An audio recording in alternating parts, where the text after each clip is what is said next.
Hello, everybody. Welcome to This is Sport, the podcast of sports. Um, Big news today in the NHL world as well as the NFL. I was going to start with the NFL. We're going to start with the NHL due to the breaking news today at about 4:30 a.m. Jack Eichel of the Buffalo Sabres has been traded to the Vegas Golden Knights. Now, this saga has been going on since, last season. Eichel's been hurt. He's wanted neck surgery. Buffalo has been against it. They took the C from him. They've been trying to find trade partners for him. Their asking price was way too high. And over the past couple days, talks have gotten more and more intense between, I believe, Vegas, Anaheim, probably Calgary, and some other teams. But Vegas seemed to be the destination all along, with talk of the trade package being Alex Tuch, Shea Theodore, or Nicholas Hague, or both,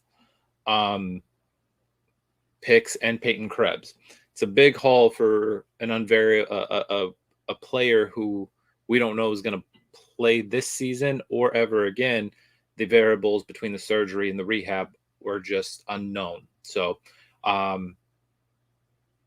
Vegas played poker essentially and waited out Buffalo. Leaked reports came out of Calgary that, Calgary was offering a big haul plus Kachuk, and it seemed like that was leaked to get Vegas to go all in. And again, the gambling pun here, Vegas read Buffalo's poker face and stayed firm. And this morning, Jack Eichel became a Golden Knight for Alex Tuch, Peyton Krebs, and 2 picks. One being a first-round pick that is a top 10 protected pick, meaning if it's a top 10 pick for Vegas, it goes to Vegas. If it falls out of the top 10, it's Buffalo's pick. Now, while I am sad Alex Tuch is leaving, he's been a phenomenal Golden Knight. He seems to be the only forward that can really score consistently in the playoffs. And, when he is healthy, he is great on that third line. I always thought he had the potential to be a first liner up there. But I guess we won't see that in Vegas. Krebs, I don't know. I know he's young, loads of potential. Who knows what he's going to become? The picks I'm not too worried about. Tuch was the one that hit hard because he's been a trooper for us. But he has an issue with health as well. Can't stay healthy. And the best ability is availability, and he hasn't given that to the Knights consistently. But I am sad to see him go, and I do wish him the best of luck in Buffalo. Don't think he's going to be in Buffalo long, though. I think they have a nice trade piece in Alex Tuch, and we might see Tuch on the move again this season or possibly over the summer. Vegas announced it as only Vegas could. Wonderful poker-looking card with Jack Eichel. And then, of course, the internet went crazy. I'm thrilled about Eichel. 100%. I think he is the top-line center that Vegas needs. I've been shouting that for the past 2 seasons. I love Chandler Stevenson, but there's a reason he was a 3rd and 4th line guy in Washington. I think he can be a second line, and he played well for the first line. We needed a top line guy, and Eichel is that guy. So I'm thrilled that Eichel's coming. The deal's done for Buffalo, but it's not done for Vegas. With everyone healthy, that means everyone coming back off of LTIR, IR, whatever they're on. Vegas is about $7 million over the cap, which is dangerous. They have a couple options they could go. They could go the Nikita Kucherov route with Tampa Bay and place a guy or two on the LTIR until playoff time, and then they come out miraculously healthy and ready to play. That's a way they could go. I don't know if that's the way they would choose to go, honestly. The GM has come out and said when that situation arises, they will deal with it then. This isn't a move they expected to make going into the season. Therefore, they don't know how to make the space, which I think is a lie. I think they know how they need to make the space if they're not going to go the LTIR route. And with that said, I say you need to probably shed Riley Smith, who would hurt the Vegas fan base because he's been there since the beginning. He is one of the golden misfits. But he's an unrestricted free agent after this year. And so if he doesn't plan on signing a cheaper deal for us come time, they're not going to sign him because they need the space. You need to trade him for assets, whether it's picks or money. The other piece of that would be Braden McNabb. McNabb has been a solid defender for us, but I think right now McNabb is expendable. You still have Alex Pietrangelo, Shea Theodore, Alec Martinez, Zach Whitecloud, Nicholas Hague, and you got some young guys in AHL and guys who have stepped up already and played that can step into that defensive position. I think McNabb is expendable, and his $2.5 million cap hit would help lower. And then Riley Smith, I think, is about 4.5, which takes you to that $7 million cap space that you need. And then if you need to make even more space, you can let go of a Lecision or, you know what I mean, or someone else. You know what I mean? It's Amadio is another name, or Howden, if you just want the extra space. So there are ways to do it. There's ways to circumvent the cap, and then there's ways to get cap compliant. I am hoping it's cap compliant. I don't want to see LTIR because then we are hoping that we tread water into the playoffs. And I don't think Vegas has the depth nor the talent right now to do that. We are essentially playing with a line and a half of NHL players, and then the other are glorified AHL superstars. And Leonard, who has been really good this season, doesn't look like he's been really good because of the issues we've had. But Leonard has been playing really well. Again, I would have gone with Fleury, but Leonard is that guy. You know what I mean? And I will support him as my keeper as long as he's there. Fleury, on the other hand, not off to a great start in Chicago, and I don't know if it's him or Chicago. So, but yeah, it's been pretty intense, man.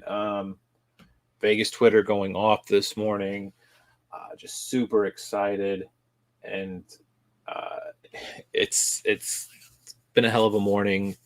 Reading through tweets and going on to Cap Friendly and Puckapedia and all the other sites, and seeing how Vegas now gets cap compliant with Jack Eichel. Jack Eichel now will go get the surgery he desires, and Vegas is firmly behind him 100%. Whatever Eichel wants, Eichel will do in terms of his surgery, and there is no timetable for the return, although there have been talks of possibly 3 to 6 months, possibly 4 to 8. I personally, like I said, if you're not going to go the LTIR route as soon as he's healthy, you know what I mean? I'm guessing more along the lines of that 6-month range. We might see Eichel out on the ice with the medical advancements that there are today. So it's cool. It's fun for Vegas. This management team has proven time and time again that they are trying to bring a cup to Vegas right out of the gate, and they're pushing hard for it. And there's been pushback, obviously, that you need draft picks, you need to build a squad through the ranks, and um, that Vegas is just going out and buying all the pieces, essentially collecting the Infinity Stones uh, to win the Stanley Cup, and uh, that's not necessarily the best thing to do. While I do agree, because it could mean issues down the line, I think as long as they do win a cup, their moves were validated. If they don't win a cup and we end up in Buffalo Sabres boat, we're in trouble. Or if we're like the Toronto Maple Leafs, who have top line talent, the salaries showing top line talent, but not getting past the second round, there's issues. I hope this move pays off for Vegas, because I'd love to see a Stanley Cup in Vegas, and it would validate all the moves they've made for Pacioretty, Stone, and now Eichel, and it would make the moves of moving Suzuki and Krebs and Cody Glass out. It would validate those moves as well. It would also say, hey, look, you don't have to build through the draft. You can go collect superstars. You can be top line heavy as long as your support cast is good enough to not let in goals, essentially to win the cup. We all know hockey is the ultimate team game, and Vegas is really loading up on their top six. And then they're probably 4 to 5 defensemen that they're really, really solid on. It's going to be the bench and those role play guys, the Colasars, the Carriers, the Waugh, the Janmarks. Those guys are going to have to step up. That's all there is to it. And I believe they have the talent to make that jump. So, good news coming out of Vegas and Buffalo. I think Vegas won this trade. I think Buffalo, by the end of everything, will probably be in better shape with Eichel gone, Tuck coming in, and again, using Tuck as a trade piece to possibly Carolina. We all know Nino, his contract's coming up, and I think Alex Tuck would be a nice replacement if they don't plan on signing him. And if they do, they can find other ways to get Tuck. He's still contracted. His salary is about $4.5 million a year. So he's a good contract to have. He's a great player to have. He would give you consistent scoring. Again, the problem is the health, and can he stay healthy? If Buffalo use him correctly and want to keep him, he's in for a ride in Buffalo. We all know they got off to a good start. They're not as bad as they were last year, or at least they seem not to be. But it's the beginning of the season. We could see some fallout down the line. So speaking of our NHL, right now, the Florida Panthers currently sit 8-0-1. That's impressive. Even more impressive, the Carolina Hurricanes, who sit 9-0. Carolina is going to go 82-0. They're going to finish an undefeated season. No, I'm just kidding. I don't think that would ever happen. But they're playing really well. They're playing tough. They look great, and they look phenomenal as a team. Their offseason moves seem to be panning out. They seem to be doing what is needed to be better. On the other hand, Stanley Cup contenders Montreal Canadiens, who was in the Stanley Cup final this past season, are essentially 3-8. They don't look like they're the same team. And let's be real, Carey Price being out hurts them. Not having Shea Weber hurts them. Losing the pieces that they lost, Philip Deneau, Kakaniemi, those guys hurt. It's tough, man. The St. Louis Blues are 6-1-1. The Avalanche are 4-4-1, which isn't what people expected coming out of the gates with them.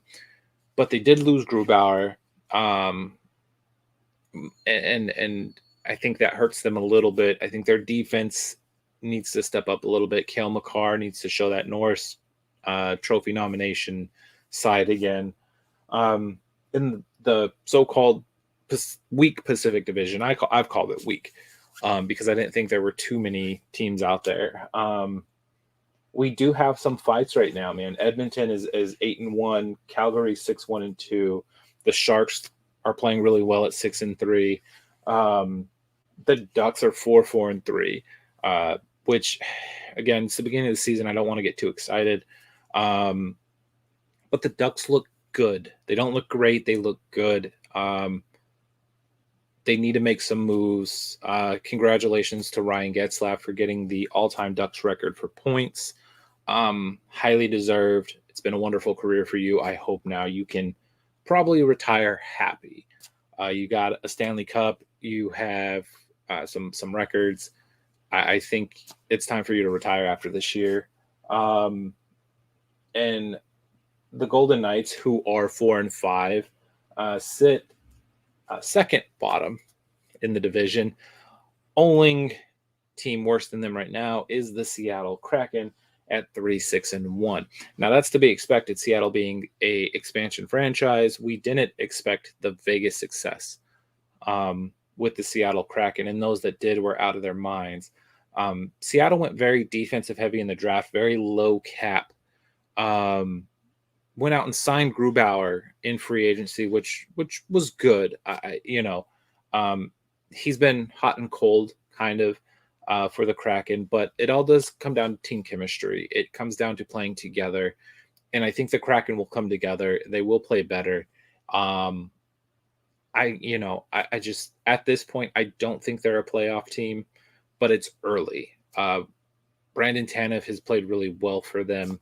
Gio has been a leader. Jamie Olesiak has been phenomenal defensively for them. They've been getting in fights. They've been scrappy. Their games have been fun. But again, they went low, and to be honest, they had the capital and the ability to make a move for Eichel, and I'm really surprised that they didn't, seeing as how they're really lacking a number one superstar goal scorer. That's why I really thought like they'd go after a Tarasenko in the expansion draft, which I mean, high salary, but at the same time, you need to sell jerseys, you need to get goals, you need to win games. Goals win you games. And Tarasenko would have been a nice pickup, as would be Eichel had they made that move, but they didn't. He went to Vegas. I'm glad. Next up is Vegas going and grabbing Tarasenko. I'm just kidding. I don't want Tarasenko. Ooh, all these lights. There we go. Trying to find something not so bright. But yeah, Tarasenko looks happy in St. Louis. But the Kraken missed out on a goal scorer, and it shows that they are lacking that number one power, just that superstar scorer. Tanev is filling in nicely in that role. I don't think that's him consistently. I do believe he can be a top two line guy. He has the aggression, the speed, the tenacity to get back and fight. So again, Kraken sit in last place, Vegas right above them, Vancouver Kings, Ducks, Sharks, Flames, Edmonton Oilers.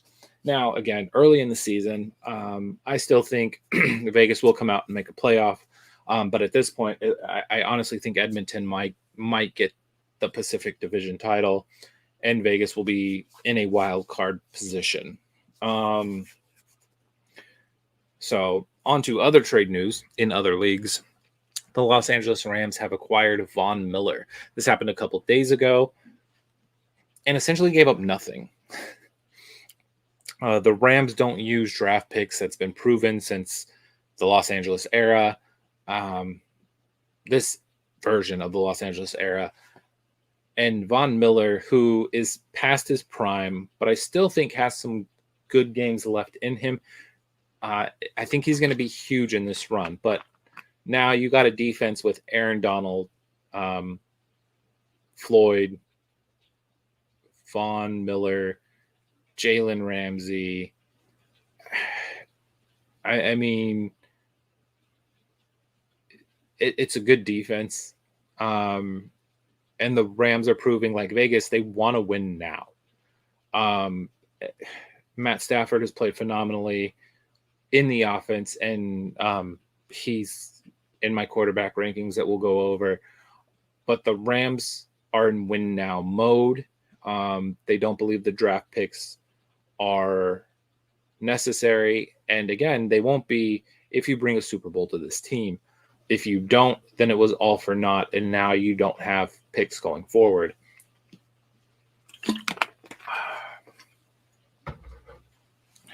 So, in our NFL spectacular, I want to start with my picks. So, I didn't do a show last week. So the week before, I went 4-2. Straight up, I had Baltimore, the Rams, and the Cardinals. Rams and the Cardinals won. Baltimore lost to Cincinnati, got their ass handed to them. Against the spread, I took the Panthers -3, the Colts +4, and the Titans at +5.5.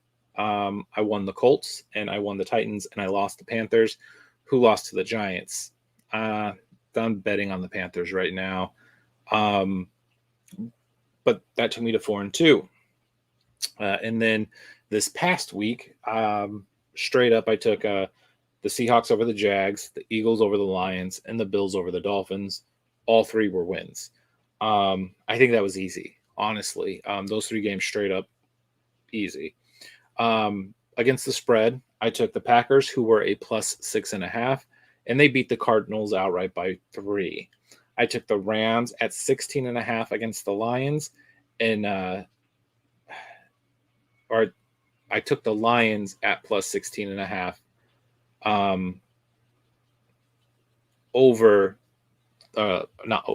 +16.5 against the Rams. The Lions have played well, and although they haven't won a game, their games have been pretty close. I barely won this one. The spread was 16.5, and they lost by 16, 38-22. Good for the Rams winning, good for me, and then the bet, obviously. I did lose the Chiefs versus the Giants. I took the Chiefs at -10.5, meaning they had to win by 11, and it was the Giants. They should have won by more. They won 20-17. So for the season, that puts me at 15-7. I'm above that 50% mark that Vegas covets so much. I wish it was a little bit better. But this week's picks hopefully hit. Straight up, I have the Cowboys over the Broncos, the Patriots over the Panthers, the Ravens over the Vikings. The Cowboys and Broncos, I think Dak comes back. The Broncos losing Von Miller hurts their defense. I think the Cowboys run away with this one. The Patriots play the Panthers. Like I said, I'm done betting on the Panthers. I'm going to bet against them. Mac Jones has played really well for the Panthers. I think he goes off this week. And that Patriots defense that stymied Tampa Bay, that stymied Dallas, is going to stymie the Panthers. And then the Ravens against the Vikings. Now, the last time I took the Ravens, they lost to Cincinnati handedly. But the Ravens are coming off of a bye. I do think that helps them. I think they are more rested. I think they went outright against the Vikings.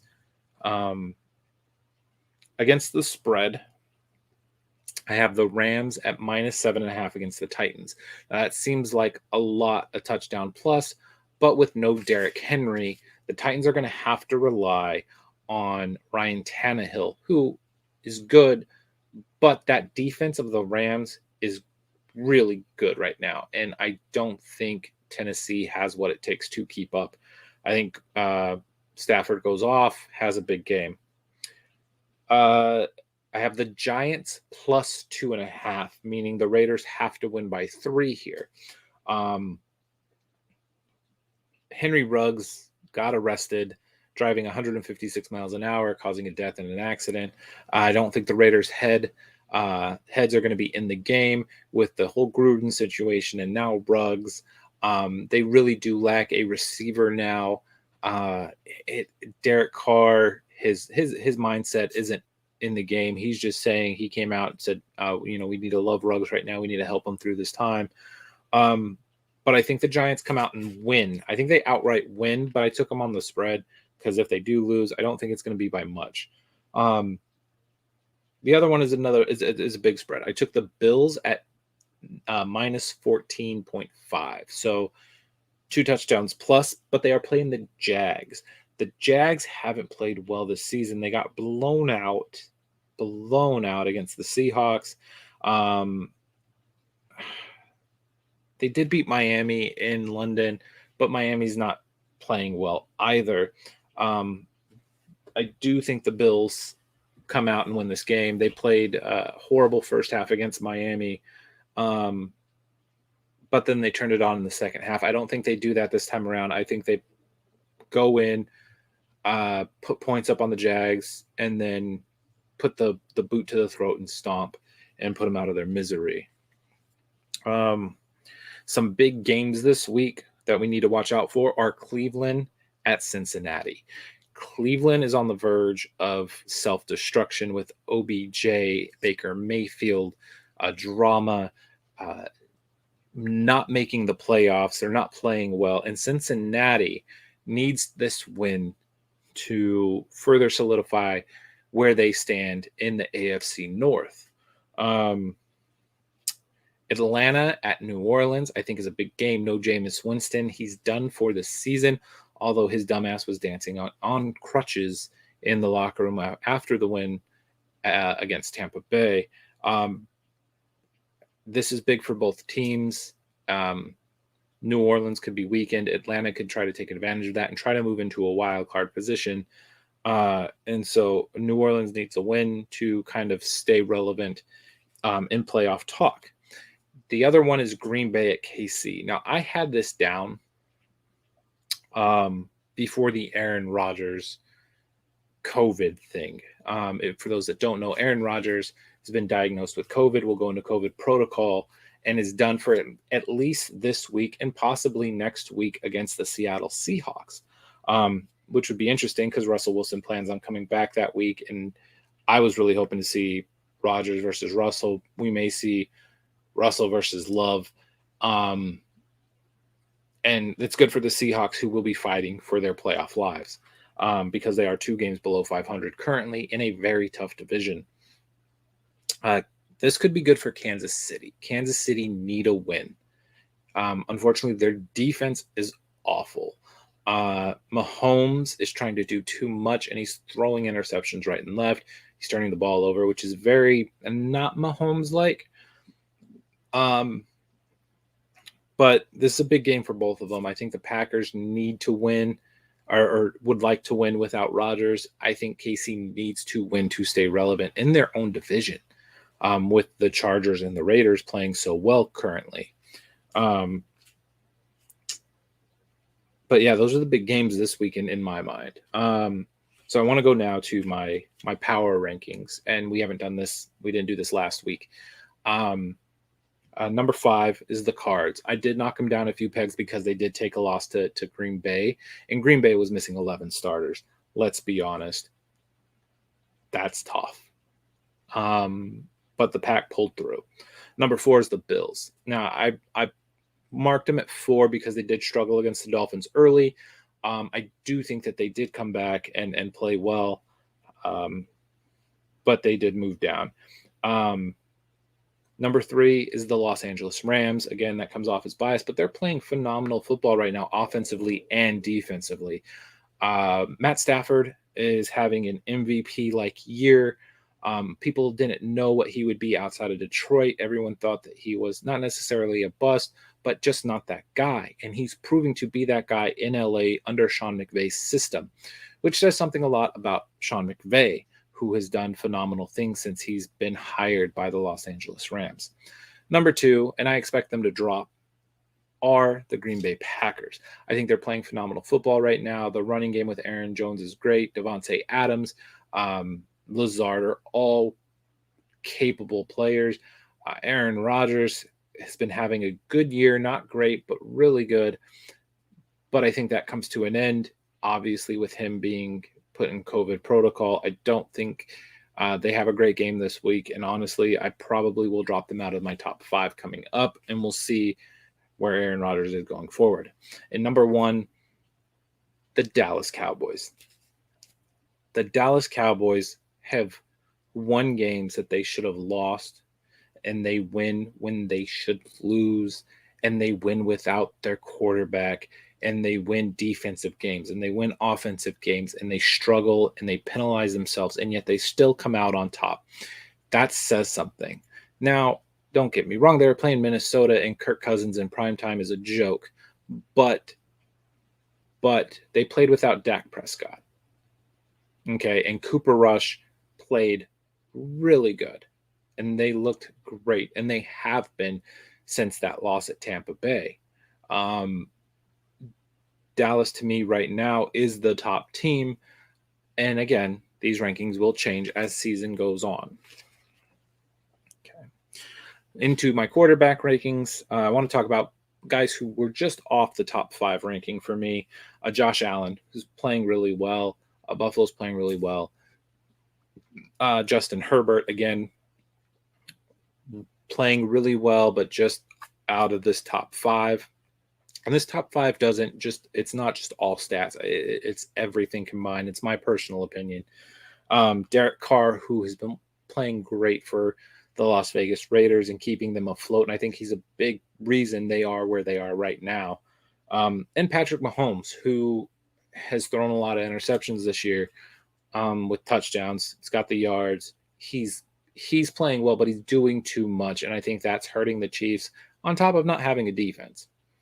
But number 5 is the quarterback of the number 1 ranked team that I have. It's Dak Prescott. Dak Prescott right now has a 73.1 completion percentage. He has over 1,800 yards, 16 touchdowns to 4 interceptions. He does have I believe it's a 51.6 passer rating or QBR, but a 115 passer rating.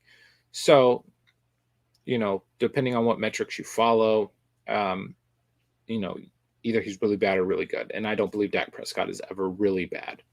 Number 4, Joe Burrow. Joe Burrow right now holds 67.9 completion percentage, 2,215 yards, a 20-9 interception ratio, TD to interception ratio, a 54.7 pass QBR, and a 108 passer rating.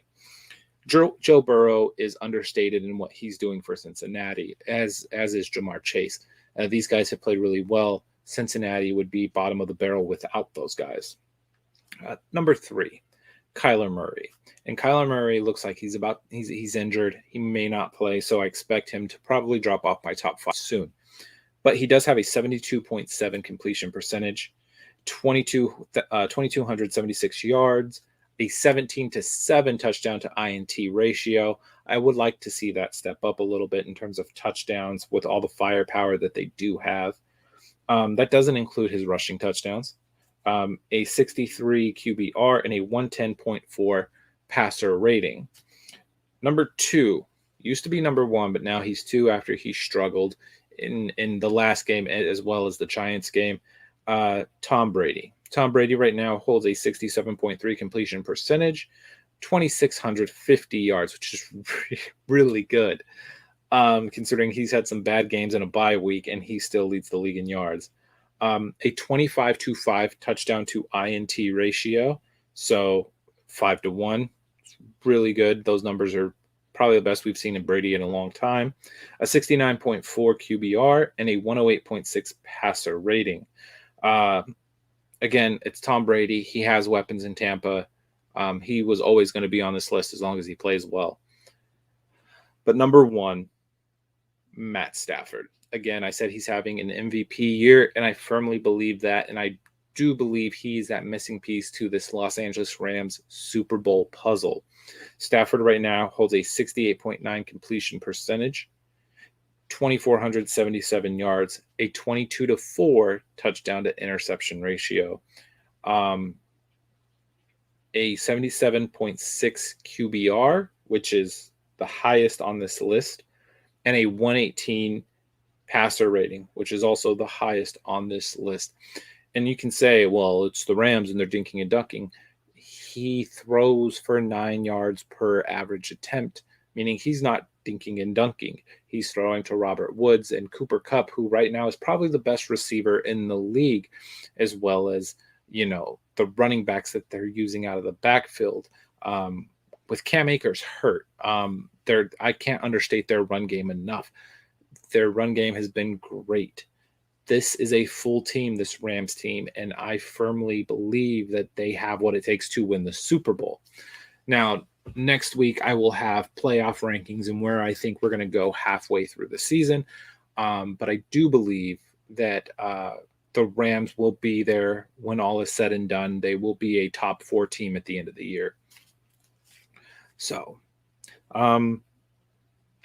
congratulations to the Atlanta Braves, Major League Baseball's World Series champions. They beat the Houston Astros in 6 games, and none of these games were really close other than game 1, I believe.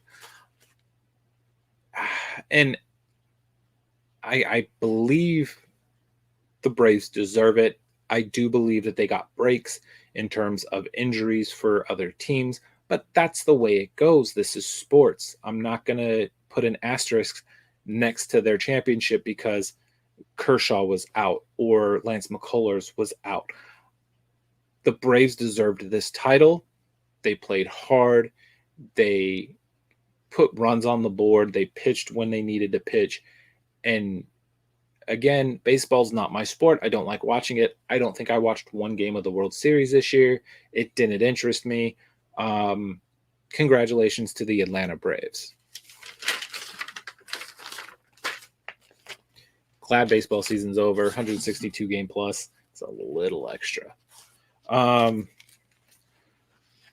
So now I want to talk about F1. F1 racing, Formula One, as you know, is one of my favorite sports. I've been talking about it over the past few episodes. Drive to Survive on Netflix. Check it out. It's funny because we're going to we're going to recap COTA, which is the Circuit of the Americas, the Austin race. Over 400,000 people were over there over race weekend. And that was thanks to the success on Netflix of Drive to Survive. It's essentially a 4-day weekend. It's Thursday, Friday, Saturday, Sunday, qualifying on Saturday, race on Sunday, practice runs and extra stuff the other days. But essentially 400,000 people showed up for this event, which is more than any track in America has seen for F1 or IndyCar. I'm not sure about NASCAR, but I would assume so over a 4-day span. It's got to be close. I know NASCAR is huge in the South, so they probably pull in some really big crowds as well.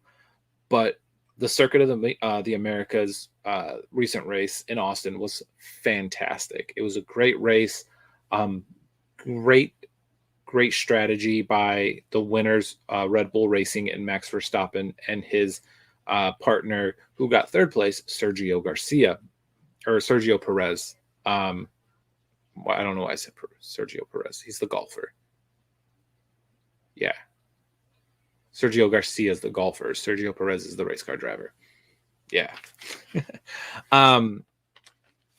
So COTA, Circuit of the Americas, the Austin track, is usually a Mercedes track. It's and that was proven early on in this race. Lewis Hamilton was racing his butt off, had the fastest lap of the day at 1:38.4. Sergio Perez I believe by his second lap, broke his water bottle, so he couldn't drink. So he raced this race without getting water. So that's impressive in itself. Those cars are hot, and for him to do what he did and still come in third place, it's choice. So the strategy for this race was brilliant by Red Bull. By lap 10, they did a tire change. If you know anything about racing and tires, getting up to optimal performance is great, and it could shave seconds off your time, especially if the guy in front of you has worn tires. But lap 10, Max Verstappen pits, changes his tires. In lap 12, his partner, Sergio, pitted, changed his tires, causing Lewis Hamilton to go in at lap 13 and change his tires. And at this point, Verstappen then took the lead. He then changed later on, early, before the halfway mark, and ran worn tires the rest of the race. And Lewis tried to catch up to him and almost did. And I believe probably could have had there been another lap or two. But the tire change early helped Red Bull solidify first and third, which is huge, not only for the Constructors' Championship, but the Drivers' Championship as well. Going into this race, there was a 6-point differential. Right now, as it stands, Max Verstappen sits at 287.5. Lewis now sits at 175.5, a difference of 12 points with 5 races left, including this week's race, the Mexico Grand Prix. And in the Constructors' Championship, the team championship, essentially, Mercedes sits at 460.5, and Red Bull now sits at 437.5, a difference of 22.5 with 5 races remaining. 1 and 2 is going to come down, I believe, to the final race of this season, unless someone just has a DNF or has to retire their car. This could be the most exciting F1 finish we've seen in a very long time. Okay. This week's race is down at Mexico City. It is the Mexican Grand Prix. The fastest lap ever put there was in 2017 by Sebastian Vettel. Vettel is a 4-time Red Bull champion. His lap was 118.785. It could be beat this weekend. The cars are faster. The drivers are better. If weather permits, the fastest lap ever could be broken. The last winner we had there was 2019, and it was Lewis Hamilton. There was no 2020 race due to COVID. So Max Verstappen actually won 2017 and 2018, Lewis Hamilton 2019. Again, this is, while COTA has been a Mercedes track, Mexico City has been a Red Bull track. And what I mean by that is those cars performed really well in Mexico City.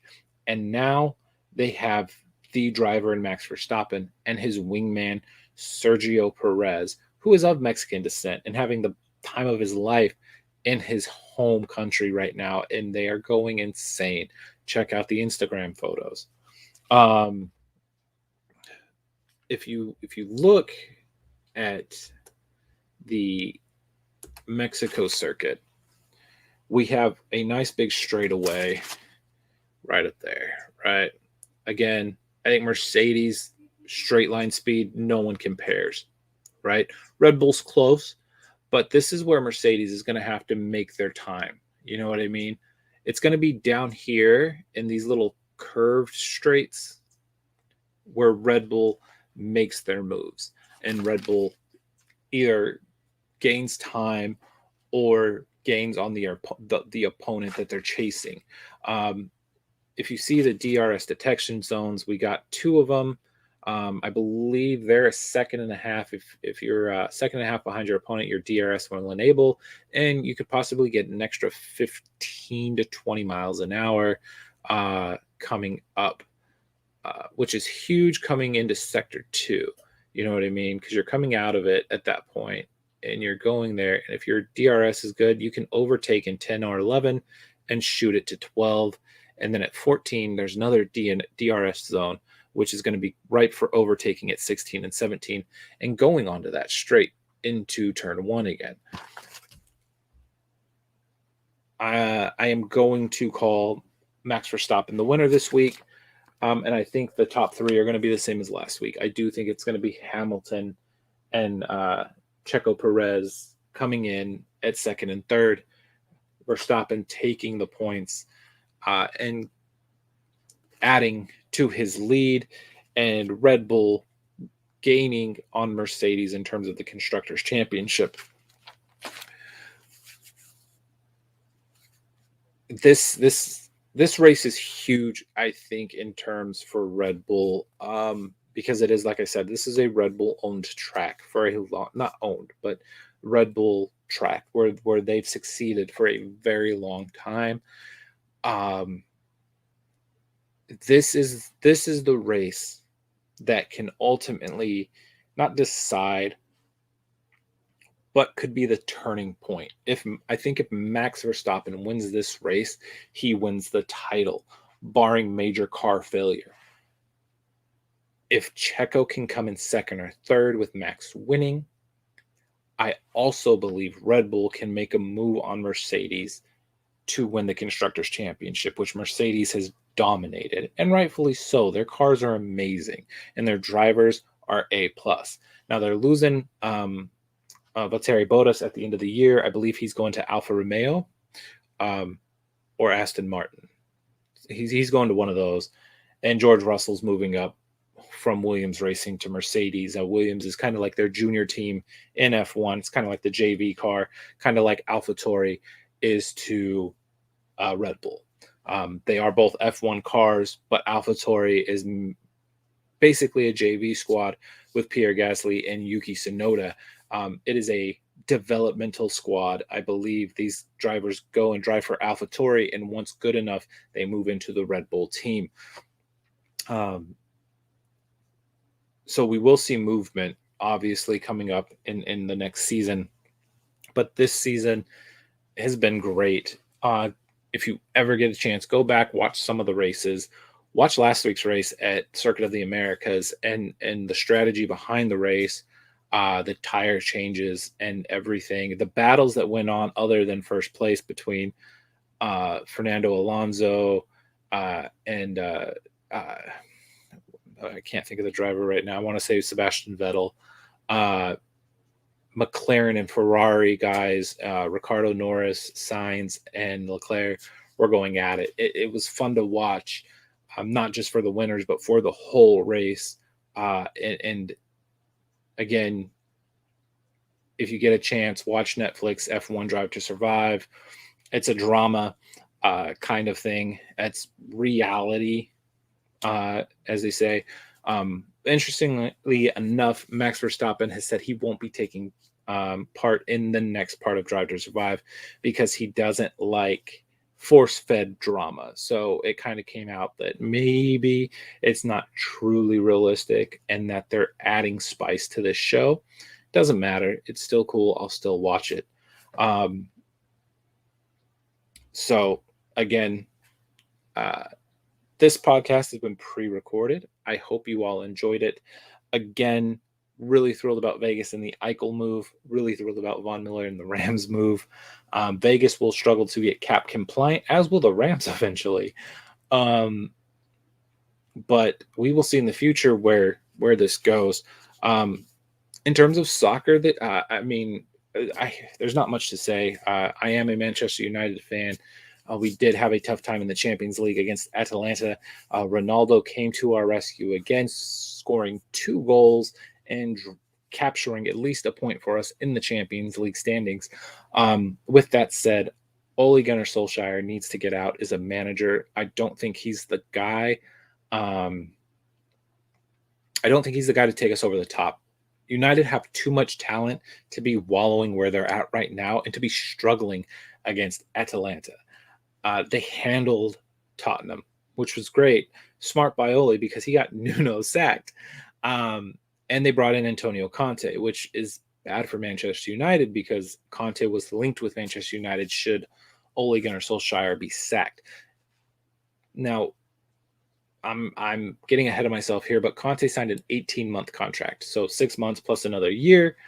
I believe Ole Gunnar Solskjaer will have that time the next 18 months to prove he can win with Manchester United. If he doesn't, I believe he's gone, and I believe Conte's coming in.